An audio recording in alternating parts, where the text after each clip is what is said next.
ऊंचाई पर वही पहुंचते हैं जो नहीं बदलाव लाने की सोच रखते हैं। बिना संघर्ष के कोई महान नहीं बनता। पत्थर पर जब तक चोट ना पड़े तब तक पत्थर भी भगवान नहीं बनता। राह संघर्ष की जो चलता है वही संसार को बदलता है। जिसने रातों में जंग जीती है सूर्य बनकर वही निकलता है। फर्क होता है खुदा और फकीर में, फर्क होता है किस्मत और लकीर में। अगर कुछ चाहो और ना मिले तो समझ लेना कि कुछ और अच्छा लिखा है तकदीर में। तो नमस्कार दोस्तों, आपकी कल्पना से भी ज्यादा शक्तिशाली होती है और आपका मन आपकी असल खुशी का सबसे बड़ा दुश्मन होता है। ऐसे में जरूरत है आपको अपनी सोच और विचारों को बदलने की।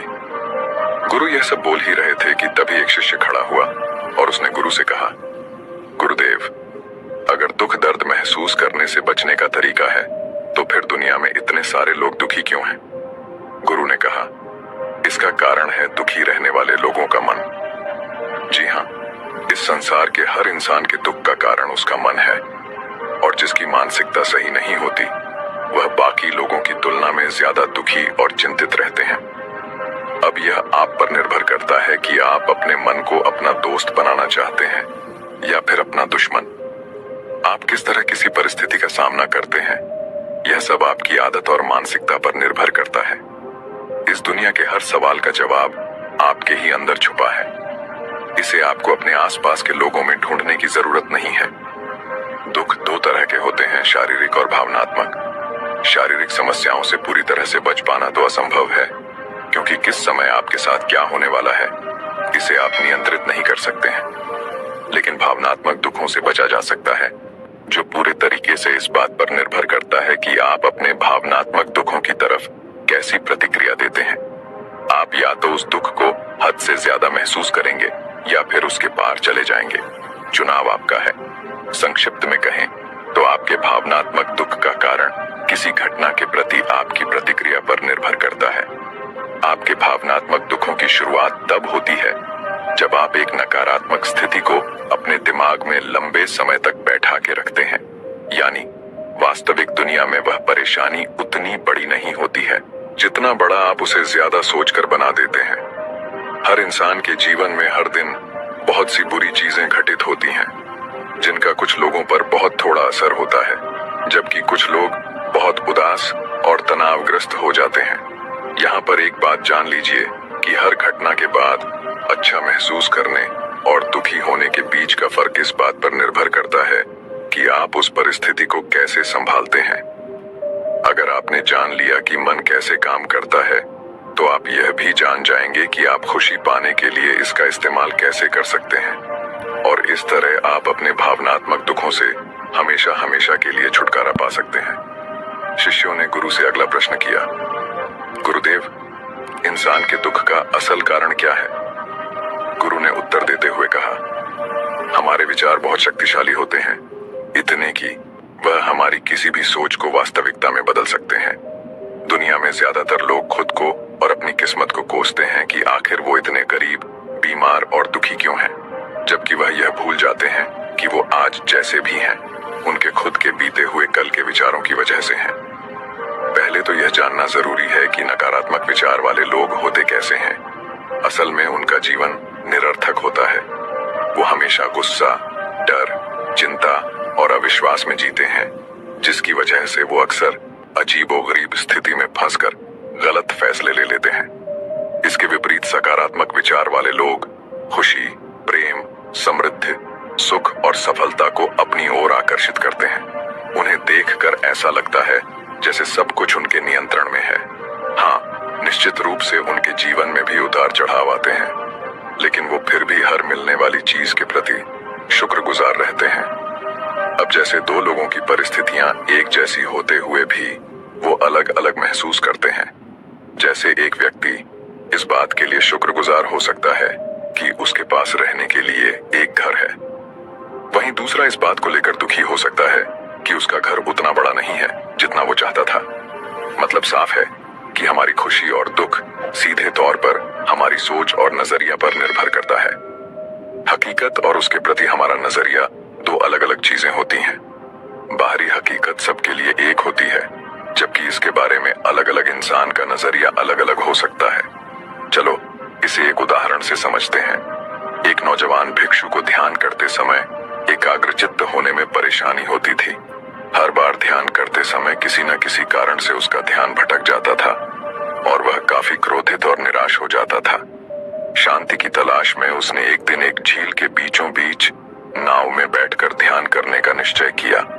पहले 2 दिन तो भिक्षु को बहुत सुकून मिला। ध्यान करते समय उसका मन बिल्कुल शांत और एकाग्र था। लेकिन तीसरे दिन उसकी शांति तब भंग हो गई जब ध्यान करते समय एक दूसरी नाव उसकी नाव से आकर टकरा गई। उसने गुस्से से अपनी आंखें खोली, लेकिन सामने उसका गुस्सा देखने के लिए कोई था ही नहीं, क्योंकि दूसरी नाव तो खाली थी जो हवा के वेग और लहरों के कारण भिक्षु की नाव से आकर टकरा गई थी। अब वह शर्मिंदा हो गया और उसका क्रोध भी शांत हो गया, क्योंकि उस जगह पर उसका गुस्सा देखने वाला ही कोई नहीं था।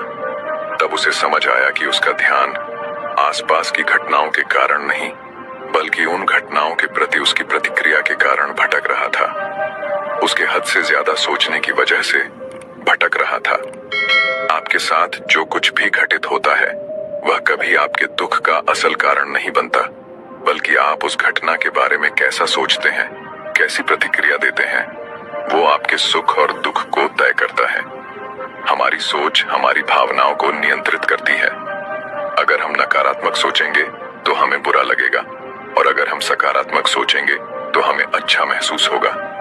आप अपने दुख दर्द या तकलीफ का दोष अपने आसपास की घटनाओं और लोगों को नहीं दे सकते हैं। बस यही जीवन के उतार चढ़ाव हार गए और सुख दुख का सार है। अपने जीवन को मुश्किल बनाने वाले आप खुद ही हैं। क्या आपने कभी सोचा है कि बुरे और नकारात्मक विचारों के बिना आपका जीवन कैसा होता? मैं बताता हूँ, बुरे विचारों के बिना आप ज्यादा अच्छा और सुकून भरा जीवन जीते।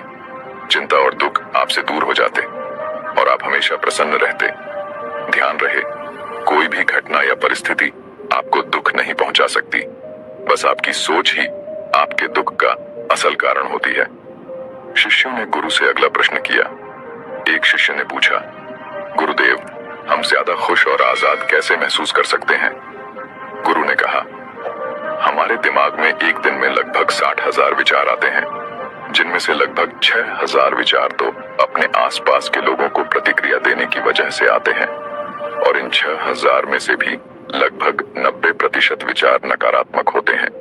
ऐसा इसलिए नहीं होता क्योंकि हमें नकारात्मक सोचने में मजा आता है, बल्कि ऐसा इसलिए होता है क्योंकि यह विचार हमें जिंदा रहने में मदद करते हैं।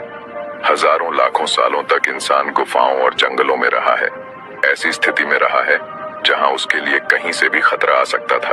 कोई भी अनजान घटना या छोटी सी भी गलती उसकी जान ले सकती थी। इसीलिए समय के साथ इंसान के अवचेतन मन ने एक आदत विकसित कर ली, जिसे नकारात्मक पूर्वाग्रह कहा जाता है।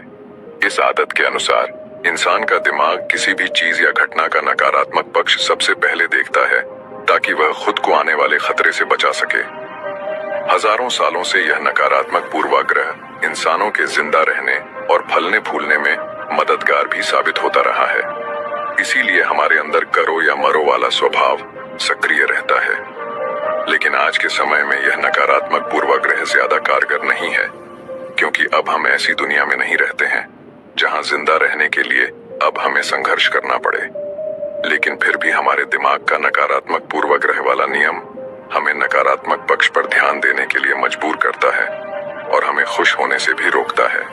अब समय आ गया है अपने नकारात्मक विचारों को छोड़कर दिमाग को आराम देने का।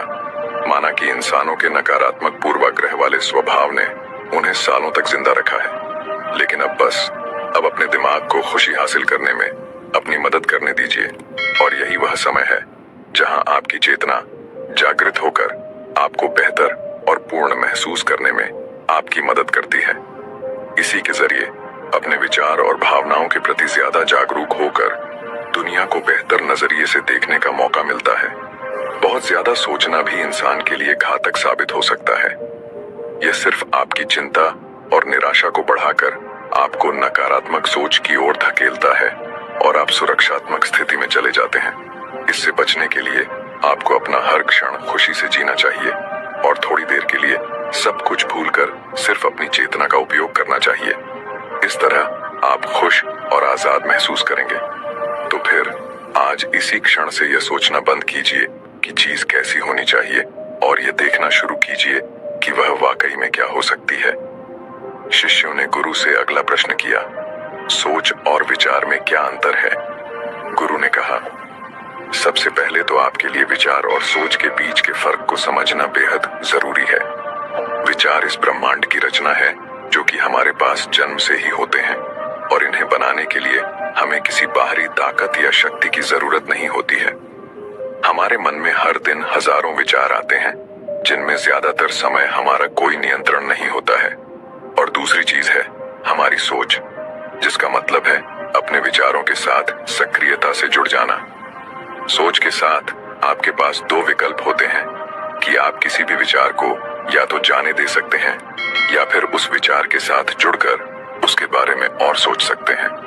विचार के काम करने का तरीका यह है कि यह किसी भी पल बिना किसी शक्ति और कोशिश के हमारे मन में आ जाते हैं, लेकिन सोचने की प्रक्रिया उस पल से शुरू होती है जब हम अपने विचार के साथ जुड़ जाते हैं। विचार आना कोई समस्या की बात नहीं है, यह तो प्राकृतिक है। समस्या तो तब शुरू होती है जब आप इसके बारे में ज्यादा सोचना शुरू करते हैं। किसी भी चीज या स्थिति के बारे में आपके विचार कैसे हैं, उसी से आपकी भावनाएं बनती हैं।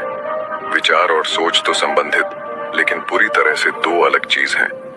इसीलिए अपनी भावनाओं के लिए अपने विचारों को दोष देना बंद कीजिए और अपनी सोच पर ध्यान दीजिए।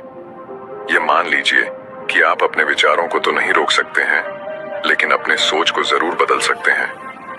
अच्छे विचारों के बारे में सोचिए और याद रखिए कि आप किसी ऐसी चीज को लेकर दुखी नहीं हो सकते हैं जिसके बारे में आप सोचते नहीं हैं। शिष्यों का गुरु से अगला प्रश्न हमारी सोच हमारी भावनाओं पर कैसे असर डालती है और इसे रोकने के लिए हम क्या कर सकते हैं?